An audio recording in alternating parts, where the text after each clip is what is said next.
Hello, it's Victor again. I just got back from watching The Watchmen, and I'm going to give a little review. I've already seen reviews, by the way, from The Spoonie Experiment and Atop the Fourth Wall, and I'm going to end up addressing a few of the complaints that those showed, as well as a few others I've heard. This is all spoilers, so don't watch it if you don't want things to be spoiled. Alright. First of all, I liked the film. It wasn't a fantastic experience, but it was a good movie. I would especially like to point out that I loved Night Owl and Rorschach, whatever, however you pronounce that. They both were great. They both showed complex and flawed characters. Rorschach was just plain awesome. Now, this film had two kinds of critics. The first that you might care about, I suppose, if we're talking about movies, are the movie critics, who are gonna point out that the film was made too much, perhaps, for the people who read the comic book. There are a lot of things that the comic book readers will get, and everybody else might just end up shaking their heads. I don't know, because I've read the comic, and I'm a fan. The other kind of fan, or the other kind of complaint, I mean, is from the other kind of fan, the comic book fan. They're going to point out what was changed, and where they weren't true to the characters or whatever. And honestly, in response to a lot of those, it's a movie. It's a different medium. There are changes that are going to have to be made. I'll end up addressing one of those later with Dr. Manhattan. Oh, and speaking of Dr. Manhattan, the fact that they kept in his glowing blue penis, as has been repeatedly stated, is kind of admirable, especially the way they handled it photographically and whatever. In the end, I think what a lot of the fans of the comic book, they never could do it right for some fans. They would not be able to make the movie of it. And in that case, the question is whether or not they should have made the movie. And now it's academic, so yeah. One of the complaints I saw repeatedly was about the Silk Spectre. Her actress, they've been downright cruel towards her.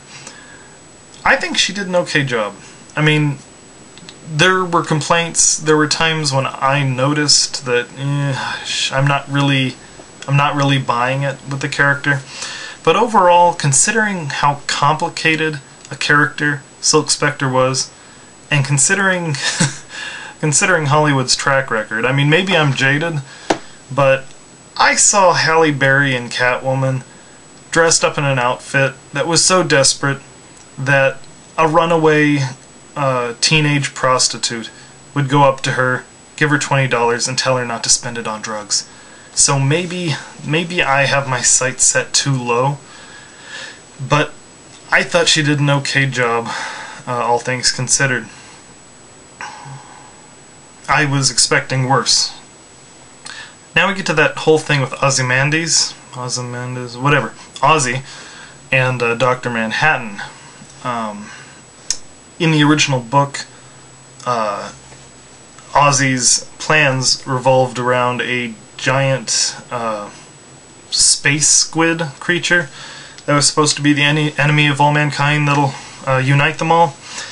In the movie, that scapegoat is Manhattan, Dr. Manhattan. I think this was a good decision. I'm not just saying I didn't mind this, I'm saying this was what they needed for the movie.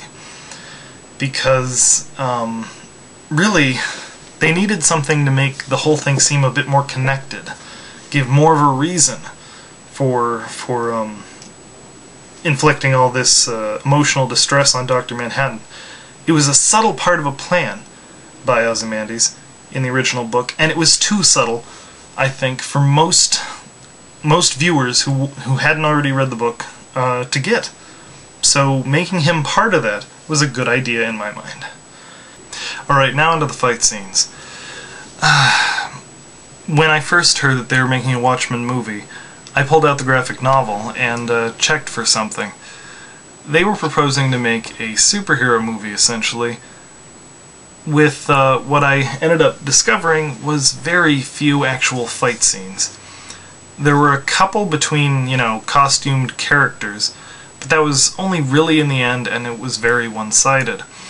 The only actual fight was between, that I could really identify, was between Silk Spectre and Night Owl versus a whole bunch of thugs. They had two options when making the movie. Either they could add fight scenes all over the place, or they could expand upon fight scenes that were already in there, or turn scenes that had conflict into full-blown fight scenes. Now we're talking about the visionary director of 300, as it says on the poster. I tried not to laugh, and I failed. But anyway, so they expanded upon the fight scenes. And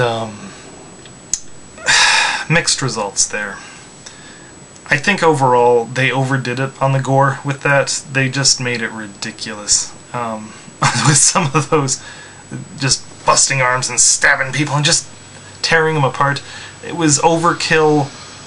It was overkill in real life. It was overkill in the movie. The opening fight scene with Ozymandias, if I'm pronouncing that right, killing the comedian. They turned that into a big long thing. I thought it was silly, and it didn't start the movie out good for me. But that is, of course, because I wasn't, either it's because I am a comic book reader, and I did read the book, so I saw it differently. Maybe it's different for someone who hasn't read the book. Okay, now onto that cat creature. I don't remember its name from the book, but it's that giant purple lynx. It was fine in the book, but they introduced it early on in the book. They explained what it was. It was this genetically engineered pet of his. Okay, there was no problem with accepting that. But they introduced this thing way in the end of the movie, and it just looked like, well, the CGI in this movie is pretty dodgy. They didn't do a great job with it, and that lynx is not convincing. They shouldn't have introduced it if they were going to introduce it so late, and if it was only going to be there to trap Manhattan, he could have done anything else. But that's not a huge complaint. Well, in conclusion, I thought it was an okay movie. I'm surprised that they would have told this story, actually. I didn't think they would stick to it if they were going to. The villain is the hero, and the hero killed millions of people. That's a hard one to wrap your head around, and it's not something you think they would actually put into film. So, all things considered, I think they did a great job. Possibly the best job that they could have done under the circumstances. Few tweaks, maybe, but I thought it was a good movie. I don't know if I'd even buy this on DVD, though. It was an experience to watch it. It was really cool to see all the characters out there. Very much the same appeal as most superhero movies.